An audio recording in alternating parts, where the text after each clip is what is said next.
Olá pessoal, tudo bom com vocês? Eu sou o professor Bruno e hoje nós teremos uma aula para o 6º ano, onde nós iremos conversar sobre fontes históricas, tá ok? É uma continuação da primeira aula que nós vimos e é importante, se você já tiver assistido essa primeira aula, para você entender com mais facilidade o conteúdo que vai ser estudado hoje. O que nós iremos estudar nessa aula então? Nós vamos responder algumas perguntas do tipo: o que são fontes históricas? Quais são os tipos de fontes históricas? Como funciona o trabalho do historiador? E uma das perguntas mais importantes: quem faz a história? Lembrando, pessoal, que esta aula foi realizada com o livro didático de História do 6º ano, por meio do capítulo 2. Então, caso você queira acompanhar essa aula estudando pelo livro didático, fica mais interessante e mais fácil para você acompanhar os estudos também. Se a gente observar essas imagens que estão aqui, para algumas pessoas isso serão somente fotografias ou um mapa antigo, algumas moedas velhas, um jornal, um vaso. Sim, esses objetos podem ser somente esses objetos, mas para o historiador ou para quem produz a história, esses objetos são muito mais do que isso.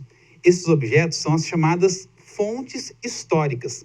São as fontes históricas, ou melhor dizendo, a pesquisa, o estudo sobre essas fontes históricas que façam que a história se torne uma ciência e que nós conseguimos produzir o conhecimento histórico. Vamos entender isso de uma forma mais detalhada. O historiador inglês Peter Burke definiu uma vez que a função do historiador é lembrar aquilo que a sociedade quer esquecer. O que significa isso? Que é por meio da história ou da pesquisa em história que nós conseguimos muitas vezes tocar em algumas feridas, né, da nossa cultura, dos nossos povos, que não são lembradas. Ou seja, a história ela produz essa ciência buscando problematizar a realidade. Só que como que nós iremos realizar isso? Ou seja, nós vimos na primeira aula que a história é uma ciência, e como toda ciência ela tem um método, e esse método ele é seguido de forma muito criteriosa, ou seja, tem seus critérios. Isso significa que estes métodos serão seguidos passos a passo. E uma das ferramentas que nós utilizamos nesse método para entender a história são as chamadas fontes históricas. A gente já falou bastante delas, mas vamos entender o que são essas fontes históricas. As fontes históricas são vestígios deixados pelos seres humanos, que por meio de pesquisas realizadas pelos historiadores, se produz o conhecimento histórico. Essas fontes, que também podem ser chamadas de documentos históricos, é então onde o historiador ou a historiadora faz a sua pesquisa, se debruça sobre esse documento e realiza ali a construção da história. Dentre os vários tipos de fontes históricas, nós temos as fontes escritas, as fontes visuais, as fontes orais e as fontes da cultura material. Vamos entender agora um pouquinho de cada uma delas. As fontes escritas, como o próprio nome sugere, é um documento escrito. Dentro dessas fontes, nós podemos encontrar cartas, diários, leis, os mais variados tipos de documentos.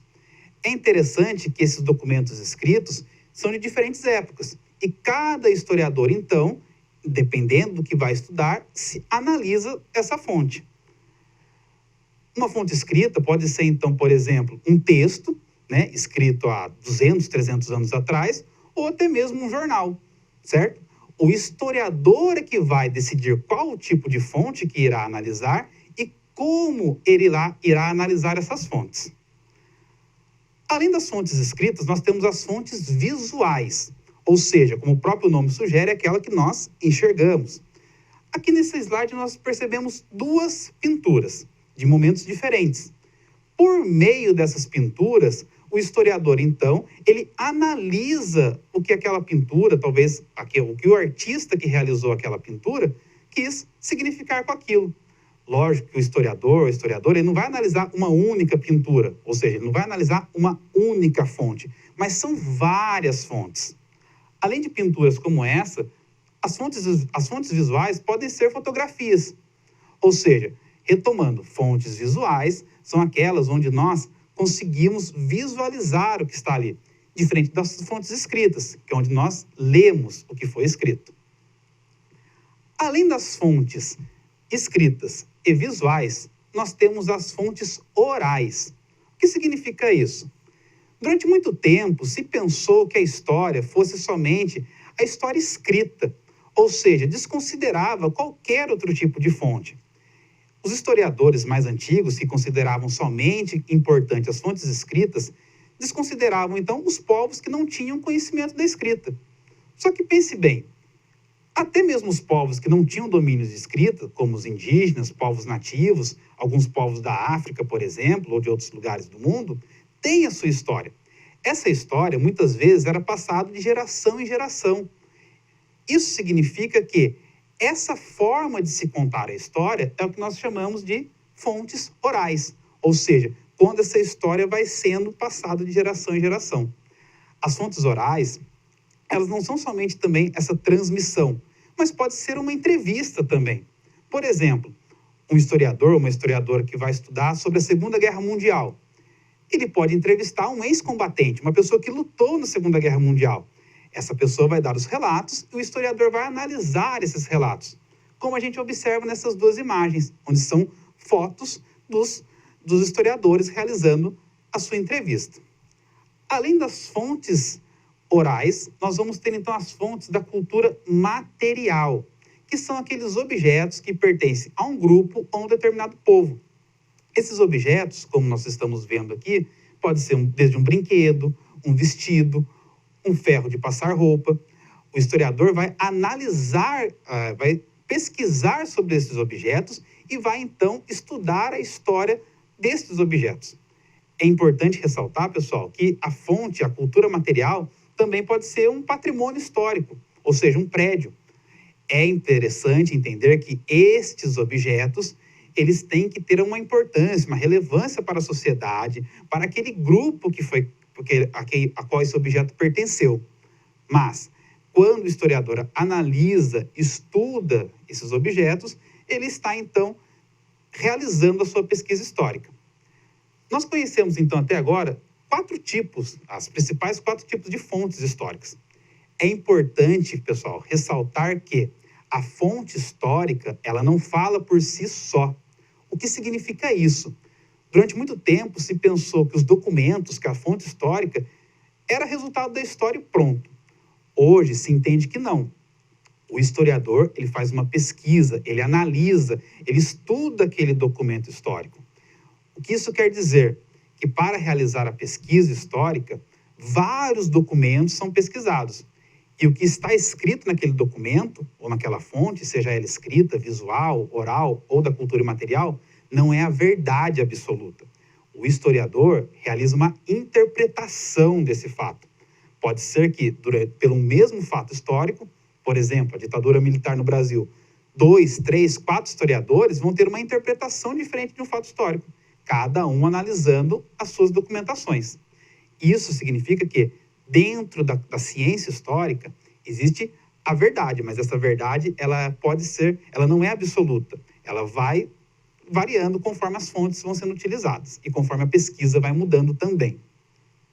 Agora, nós entendemos como que essas fontes históricas podem e auxiliam o historiador a realizar a história. Mas como que nós produzimos este conhecimento histórico? Existem alguns passos. O primeiro é escolher o assunto e o tempo em que se pretende estudar. Isso a história chama de recorte histórico. Imagine você que um historiador, a historiadora vai pesquisar sobre um fato da história do Brasil. Essa pessoa não pode pesquisar os 500 anos da história do Brasil. Seria difícil e seria praticamente impossível.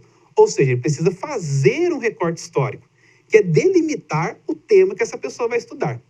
Depois disso, depois de decidir o tema e o tempo que o historiador vai analisar, ele reúne as fontes históricas para estudar aquele assunto. Essas fontes, como nós vimos, podem ser escritas, visuais, orais. Depende do momento, do tempo que esse historiador vai estudar. Por exemplo, como nós vimos, uma pessoa pode entrevistar um ex-combatente da Segunda Guerra Mundial, que aconteceu há 70 anos atrás. Um momento mais distante da história seria difícil de realizar uma entrevista. Então, o historiador vai pesquisar outras fontes históricas. O terceiro passo seria organizar esse material. certo? Então, depois de selecionar as fontes históricas, ele organiza essas fontes para finalmente iniciar a sua pesquisa. E, por fim, depois de analisar e selecionar essas fontes, nós temos a construção do conhecimento histórico. Ou seja, é quando os historiadores, debruçados nesses documentos, começam a construir a ciência histórica. Agora, pessoal, se nós pensarmos quem faz a história ela é feita por todos nós, a todo momento. Existe uma diferença entre quem faz história e quem irá estudar, quem irá produzir a história. A história é uma ciência. E como qualquer ciência, quem produz a história será o cientista responsável por ela, o historiador. Já a realização da história, ela é feita por todos nós, no nosso cotidiano, nas nossas ações.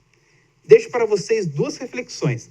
A primeira é para vocês dois desafios, na verdade. A primeira é que vocês procurem, em sua casa, objetos que sejam diferentes tipos de fontes históricas. Selecionar esses objetos que vocês acham que podem ser fontes históricas, façam uma pesquisa sobre eles, tentando descobrir algo sobre a história desses objetos. Pessoal, por hoje é só. Terminamos a nossa aula. Espero que tenha ajudado vocês a estudar. Forte abraço a todos e até mais.